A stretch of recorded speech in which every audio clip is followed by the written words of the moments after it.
इस समय हम गुजरात के गुजरात चैम्बर ऑफ कॉमर्स में हूं और ख़ास करके जो बिजनेसमैन हैं, खास करके बोला जाए तो भीष्म पितामह शैलेश पटवारी जी जो काफ़ी पदों पे रह चुके हैं।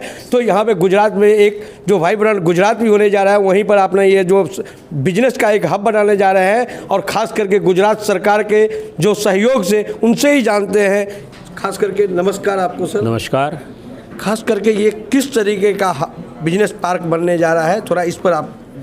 ये वाइब्रेंट इंडस्ट्रियल पार्क लिमिटेड है, वो उसमें 19 जितने इंडस्ट्रियलिस्ट डायरेक्टर हैं, उन्होंने ये पार्क बनाने का सोचा और ये आत्मनिर्भर पार्क बनाने का है, जिसमें इंडस्ट्री वाले को खाली प्रोडक्शन में ही ध्यान रखने का होता है। सब उनकी जिम्मेवारियां पार्क ले लेती है। जैसे कि एनवायरनमेंट क्लियरेंस सर्टिफिकेट लेने की बहुत मुश्किल होती है छोटी इंडस्ट्री को, उसमें बहुत खर्चा भी होता है और टाइम कंज्यूमिंग है, वो हम इंडस्ट्रियल पार्क पूरा एनवायरनमेंट क्लियरेंस ले रही है।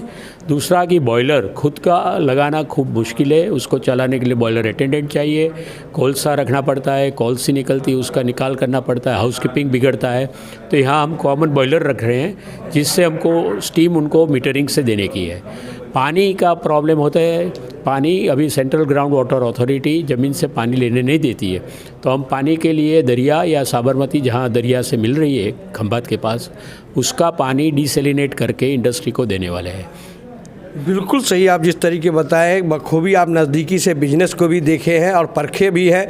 लेकिन जिस तरीके केमिकल का अभी जो अहमदाबाद में हो रहा है और काफ़ी आप जो भीष्म पितामह आपको मैं इसीलिए बताया जो कि आपने एक अच्छे कदम उठाए हैं, जो खंभात जो है दरिया के अंदर नज़दीक में आप रखे हैं फैक्ट्री को, प्लांट को, तो इससे कितने को रोज़गार मिलेगा खास करके 21वीं सदी में, और कितने वहाँ पे लागत लगेगी? हमने यहाँ ज़ीरो लिक्विड डिस्चार्ज की सुविधा बनाई है, जिससे पानी का एक भी टीपा पॉल्यूशन वाला बाहर नहीं जाएगा, वो पूरे का पूरा ट्रीट होके वापस मिले, 85-85% जितना वापस मिलेगा। और इसलिए हमने ये किया है कि इंडस्ट्री वाले को कोई तकलीफ पॉल्यूशन की नहीं रहे। इससे हमको 1 लाख लोगों को रोजगारी दे सकते हैं और करीबन 500 जितनी MSME इंडस्ट्रीज़ में आ सकती है। खास करके अगर ये बताया जाए जो खंभात के पास आप समीप रखे जा रहे हैं, धोलेरा फैजरा भी निकट है, और जो वर्तमान प्रधानमंत्री है उनका जो है ना बहुत अच्छे प्रोजेक्ट के रूप में वो फैजरा को एक इन्वायरमेंट के तरीके से देखे थे और कर रहे हैं, तो उसमें कितना सहयोग आपका रहेगा और कितना सरकार का सहयोग, दोनों आदमी का? सरकार भी इतनी है कि ऐसा प्राइवेट पार्क आए, क्योंकि गवर्नमेंट भी इतनी कि हमको धंधा नहीं करना चाहिए, इंडस्ट्री खुद करे ये सब।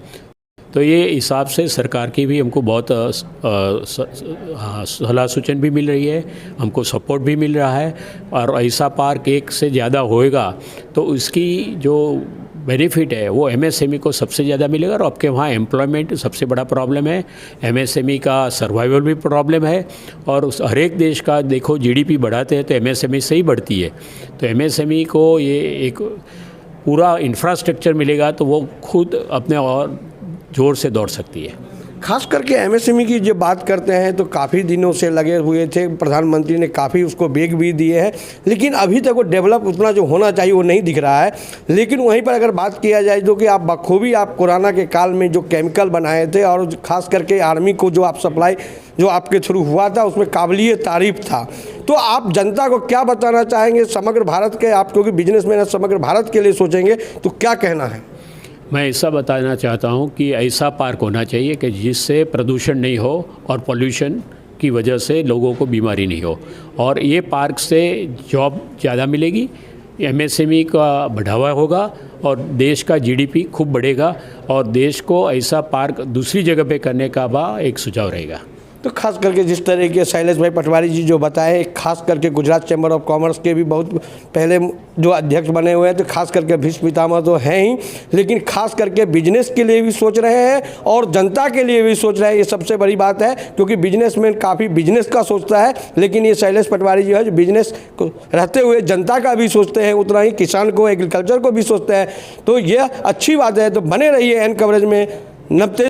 ऐसे ही अन्य खबरों के लिए चैनल को सब्सक्राइब कीजिए। खबरों का नोटिफिकेशन पाने के लिए बेल आइकॉन को जरूर दबाएं।